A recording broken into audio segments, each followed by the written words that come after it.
இப்போ இவர் வந்து எப்படின்னா நாம் தமிழரோட சமீப காலத்தில் ரொம்ப நெருக்கமாக இருந்தார். சீமானோட ரொம்ப நெருக்கமாக, சீமானுடைய பல மேடைகளில் வந்து ஏறி வந்து முழக்கமிட்டிருக்கிறாரு. அது இவங்களை ரொம்பவே வந்து டிஸ்டர்ப் பண்ணுச்சு. அது விசிகா தரப்பில் வந்து அவர் திருமாவளவனாக இருக்கட்டும், இந்த கூட இருக்கிற அந்த அதிரி உதிரிகளாக இருக்காங்க இல்லையா, அவங்களுக்கெல்லாம் வந்து பார்த்திங்கன்னா வந்து ஒரு உள்ளுக்குள்ளே வந்து இவர் மேலே ஏன்னா கடுமையான விமர்சனம் எந்த மேடையில் பேசுகிறதுனா இவர் பாட்டாளி மக்கள் கட்சி மேடையில் கூட பேசியிருக்கிறாரு. ஆனால் அதை வந்து கடந்து போயிடுவாங்க. அது கடந்த காலத்தில் நிறைய இருக்குது. அந்த கட்சியில் இருக்க பல பேர் வந்து திருமாவளவன் தலையை வெட்டி ராமதாஸ் காலில் வைப்பேன்னு சொன்னவங்கலாம் வந்து இன்றைக்கி அந்த கட்சியில் இருக்கிறாங்க. யார் கூட? கூடவே இருக்கிறாங்க. எப்படி திருமாவளவன் தலையை வெட்டி ராமதாஸ் காலில் வைப்பேன்னு சொன்னாங்க பார்த்தீங்களா, அவங்களெல்லாம் வந்து சகிச்சுக்கிட்டு மீண்டும் வந்து திரும்ப வந்து கட்சியில் வந்து சேர்த்துக்கிட்டாரு, அவங்க கூட இருக்கிறாங்க. அப்படி இருக்கும்போது ஏர்போர்ட் மூர்த்தி மீது வந்து பார்த்திங்கன்னா கடுமையாக இவங்க வந்து ஒரு எதிர்ப்பை காட்டுறதுக்கான காரணம் என்னென்னா, நாம் தமிழர் மேடையில் இவர் ஏறுறார். அதுதான் சிக்கல்.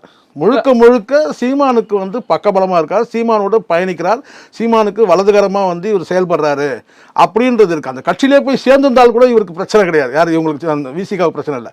அந்த கட்சியில் சேரல, ஆனால் வந்து தீவிரமான ஒரு ஆதரவாளர் இருக்கிறார். ஒரு கட்சி வந்து பறையர்ன்ற பேர்லேயே ஒரு கட்சியை வச்சுக்கிட்டு சீமானுடைய மேடையில் வந்து ஏறுறாருன்றது தான் இவங்களுக்கு வந்து ரொம்பவும் வந்து இவங்களுக்கு வந்து இவங்க சைடில் வந்து ரொம்ப வந்து கோபாவேசமானதுக்கு காரணம் அதுதான்.